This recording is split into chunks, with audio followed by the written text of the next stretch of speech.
संकल्प की शक्ति जब जागृत होती है तो जीवन में व्यवस्था भी आती है, और व्यवस्था को लाने के लिए छोटी छोटी चीजों को जो तुम्हारे आसपास हैं उन्हें व्यवस्थित करने की चेष्टा शुरू कर दो। छोटे छोटे चीजों को। आज युग पुकारता जाग नौजवान रे, आज युग पुकारता जाग नौजवान रे, मोर्चे संभाल रे संभाल तू कमान रे, मोर्चे संभाल रे संभाल तू कमान रे, आज युग पुकारता जाग नौजवान रे। अपने अंदर की शक्ति को जानो, तुम्हारे अंदर क्या है। अपने अंदर की शक्ति को जानो, तुम्हारे अंदर अनंत शक्ति भरी पड़ी है, अनंत शक्ति।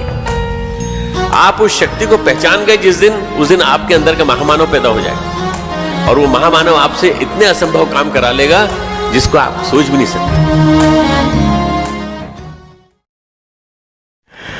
जीवन में छोटी छोटी चीजों को व्यवस्था देने से मनुष्य के भीतर बड़े बड़े परिवर्तन हो सकते हैं। मिनट्स ऑफ मोटिवेशन में आपका स्वागत है।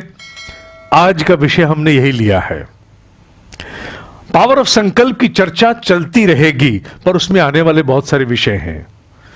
व्यवस्था, how to organise oneself. ये ठीक है कि ये ऐसा प्रश्न है जिसके लिए सोचने बैठो तो समझ में नहीं आता शुरू कहां से करें। बचपन में जब पतंग उड़ाते थे तो मालूम है कि नीचे डोर उलझ करके गुंजल बढ़ जाते थे। डोर इतनी उलझ जाती थी कि मालूम ही नहीं चलता था कि इसको सुलझाएं कैसे। फिर किसी ने एक सूत्र दिया, ये छोड़ दो कि तुम इसको कहां से सुलझाओ, कोई एक सिरा पकड़ो, वहीं से शुरू हो जाओ।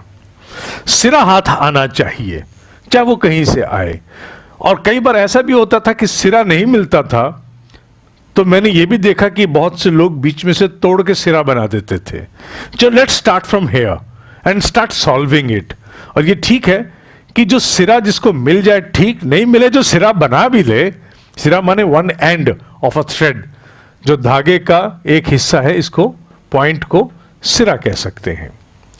उसे सिरा मान लिया, अर्थात उसको खोलना शुरू किया, दैट पॉइंट, दैट एंड। खोलते गए तो वो खुलता चला गया। जीवन के साथ भी कुछ ऐसा ही है। संकल्प की शक्ति जब जागृत होती है तो जीवन में व्यवस्था भी आती है, और व्यवस्था को लाने के लिए छोटी छोटी चीजों को जो तुम्हारे आसपास हैं उन्हें व्यवस्थित करने की चेष्टा शुरू कर दो। छोटे छोटे चीजों को, जैसे उदाहरण के लिए आसपास का कोई बिखराव। मुझे एक उदाहरण याद आता है, मैं एक नाम यहां लेने जा रहा हूं। मेरे एक स्टूडेंट है अशोक, उसने मेरे लैपटॉप के बैग में बहुत सारे पेन और बहुत सारी चीजों को बड़े अव्यवस्थित रूप से देखा, और उसने एक बार उसको व्यवस्था देने की चेष्टा की।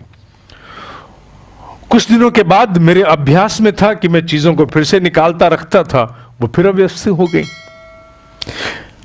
उसने फिर उसको कुछ दिनों के बाद या हफ्तों के बाद फिर से व्यवस्था दी। मुझे यह बात खटक सी गई कि हो ना हो मेरे कारण यहां अव्यवस्था फैल रही है। किसमें? लैपटॉप के सिर्फ बैग में, बाकी चीजें छोड़ दीजिए, ड्राइंग रूम बेडरूम छोड़ दीजिए, लैपटॉप बैग में। इस बात से प्रेरित होकर के एक दिन मैंने ये ठान ली कि मुझे इस लैपटॉप के बैग को उतनी संभव व्यवस्था देनी है जितनी मैं कर सकता हूं। बहुत सारी चीजें व्यवस्थित नहीं कर सकते। मान लीजिए अगर आपको प्रतिदिन 15 तरह की चीजें बैग में से निकालनी और फिर रखनी है, तो आप हर चीज तो व्यवस्थित नहीं कर सकते। पर अगर आपके भीतर ये एक संस्कार बन गया, हैबिट बन गई कि मुझे व्यवस्था देनी है, तो आप 80 to 90% व्यवस्था दे सकते हो, 10% छोड़ दीजिए। मैंने इस बात को चुनौती माना, एक वेदना माना, और फिर मैंने अपने लैपटॉप को उस लड़के से प्रेरणा पाते हुए व्यवस्थित करना शुरू किया। और आज मैं कह सकता हूं कि मेरा लैपटॉप 80 to 90% व्यवस्था प्राप्त कर चुका है। वो सारे बिखरे हुए पेन जो अन्यथा टूट फूट के इधर उधर चले जाते थे, व्यवस्था के साथ रखे गए हैं। वो सारे पेन जो बिल्कुल ही अलग अलग हैं, क्योंकि बहुत सारे पेन इकट्ठे भी हो जाते हैं हमारी ड्रॉर्स में, उनके लिए भी एक पाउच, एक बॉक्स बना दिया गया है। कुछ पॉकेट्स डेजिग्नेट कर दी गई कि इसमें केवल ये, इसमें वो रहेगा।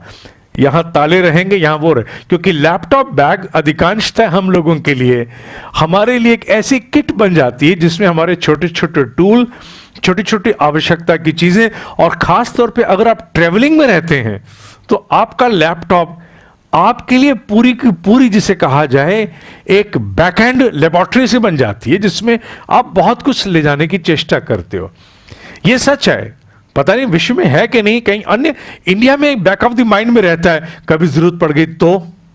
ये कभी जरूरत पड़ गई तो के नाम पर हम अपने लैपटॉप में बहुत कुछ भरने की चेष्टा करते हैं। आप वहीं से शुरुआत क्यों नहीं करते? अपने लैपटॉप के बैग को व्यवस्था देने की चेष्टा करो, देखो उसमें क्या क्या है। 80% व्यवस्था भी दे पाए तो बहुत बड़ी बात होगी।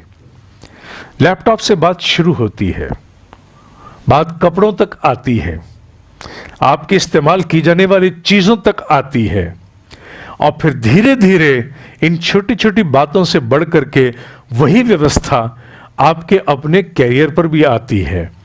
The way you have organised the time, the way you have organized your own inner resource, the way you have organized available resource, the way you have organized your network, and the way you are moving ahead. पर शुरुआत बड़े छोटे से करनी है। शुरुआत छोटे से करने के लिए मैंने सबसे पहले लैपटॉप के बैग का उदाहरण दिया। आप अपनी ड्रॉर का भी ले सकते हो। आपके घर में अपना सामान आप ड्रॉर्स में रखते हैं, उन ड्रॉर से व्यवस्था शुरू कर सकते हो, अपनी किताबों से व्यवस्था शुरू कर सकते हो।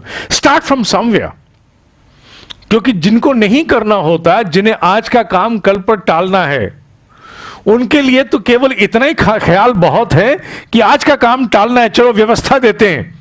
ओ, व्यवस्था देने के लिए पहले मुझे डस्टर चाहिए, ओहो डस्टर के साथ साथ मुझे पाउचेस भी चाहिए। अब क्योंकि मेरे पास डस्टर नहीं है, पाउच नहीं, चलो मार्केट चलते हैं। मार्केट गए हैं तो चलो आज एक कॉफी भी साथ में हो जाए, कॉफी हो गई, चलो किसी फ्रेंड से बातचीत भी करके मूवी भी देख ली जाए। वापस आए तो आज तो हम थक गए, कल करेंगे, वो कल कभी आता नहीं।